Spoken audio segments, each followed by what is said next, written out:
আমাদের ছবিকে সুন্দর করার জন্য আমরা অনেক কিছুই করে থাকি। ছবিকে সুন্দর করার জন্য ফটোশপে আমরা অনেক সময় ধরে শ্রম দেই। তো আজকে আমি একটি সুপার টিপস আপনাদের সাথে শেয়ার করব, সেটি হচ্ছে খুব অল্প সময়ের ভিতরে আপনার ছবিটি সফটনেস করতে পারবেন, বা মুখে যে ব্রণগুলো থাকে বা বিভিন্ন দাগ থাকে এগুলো খুব সহজে আপনি রিমুভ করতে পারবেন। তো ভিউয়ার, এই টিপসটি মূলত একটি থার্ড পার্টি সফটওয়্যার দিয়ে করা হবে।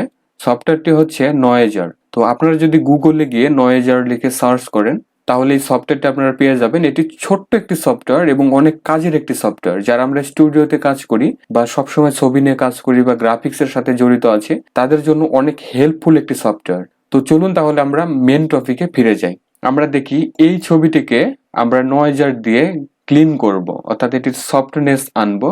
তো আমরা দেখতে পাচ্ছি এই ছবিটির মুখে অনেক ধরনের দাগ আমরা লক্ষ্য করেছি। তো এখন আমরা এই ছবি থেকে বের হয়ে যাচ্ছি এবং আমাদের যে সফটওয়্যার আছে এটিকে আমরা ওপেন করি।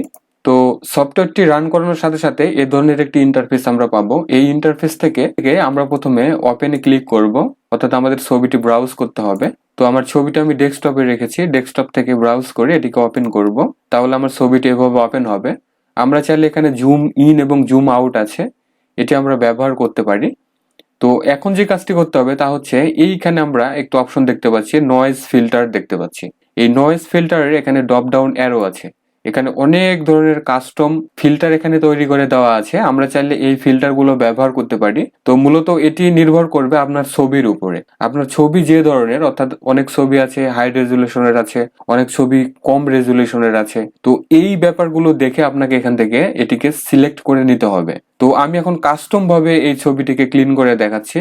তো এর জন্য আমরা এই কাস্টমে ক্লিক করতে পারি, অথবা আমরা দেখতে পাচ্ছি এখানে নয়েজ ফিল্টার আছে, এখানে যদি ক্লিক করি তাহলে বাম পাশে একটি প্যানেল আমরা এভাবে দেখতে পাবো। এবং আমরা যদি প্রোফাইলে ক্লিক করি তাহলে এখানে প্রোফাইলও আমরা দেখতে পাবো। তো প্রোফাইল মূলত এখানে নয়েজ যে প্রোফাইল আছে এখানে ফ্রিকোয়েন্সি হাই করা থাকে, এটি মূলত হাই থাকবে। এবং আমরা যদি এখানে সেটিংস থেকে যদি এগুলোকে কমিয়ে বাড়িয়ে দেই, অর্থাৎ দেখুন এটি ডিফল্ট অবস্থায় আছে। তো এখানে প্রথমে আমরা দেখতে পাচ্ছি লুমিনেন্স এখানে 0 আছে, 0% আছে। আমরা এটিকে বাড়িয়ে দিতে পারি, এভাবে ফুল করে দিলাম। কালার যদি আমাদের দরকার হয় তাহলে একটু কমিয়ে বাড়িয়ে দিতে পারি।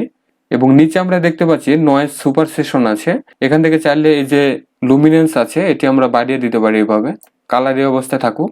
তো এখন আমরা এখান থেকে গো করে দেখি কি অবস্থা হয়। তো আমরা দেখতে পাচ্ছি আমাদের ছবিটি সুন্দর ক্লিন হয়েছে। এবং ছবিটি কতটুকু ক্লিন হয়েছে আমরা যদি জুম করি এবং ছবির উপরে আমরা যে হ্যান্ড মাউসের আকার দেখতে পাচ্ছি এটিকে যদি এভাবে ক্লিক করি তাহলে আমরা দেখতে পাচ্ছি ছবিটি বর্তমান অবস্থা এবং পূর্বের অবস্থা। এটি হচ্ছে বর্তমান অবস্থা এবং পূর্বের অবস্থায় এই অবস্থায় ছিল। তো এভাবে আমরা এখান থেকে এগুলোকে বাড়িয়ে দিয়ে কমিয়ে দিয়ে বা কালারকে বাড়িয়ে কমিয়ে দিয়ে আমরা গো করে এই ছবিটির ব্রাইটনেস বা ছবিটির সফটনেস আমরা এভাবে বৃদ্ধি করতে পারি বা ক্লিন করতে পারি। আপনারা যখন স্টুডিওতে কাজ করবেন বা স্টুডিওতে যে ছবিগুলো তৈরি করা হয় ওই ছবিগুলোর ক্ষেত্রে এখানে যে নয়েজ ফিল্টার আছে এখানে যদি ক্লিক করা হয়, যদি কম রেজুলেশনের পিকচার হয় তাহলে আমরা সেকেন্ড দেখতে পাচ্ছি ল্যান্ডস্কেপ আছে, এটি আমরা সিলেক্ট করে দিতে পারি। এবং যদি হাই রেজুলেশন হয় ফুল ওয়েকার নয়েজ আমরা দেখতে পাচ্ছি, এটি আমরা সিলেক্ট করে দিতে পারি। দিয়ে যদি গো করি তাহলে আমাদের ছবিটি এই অবস্থায় আসবে।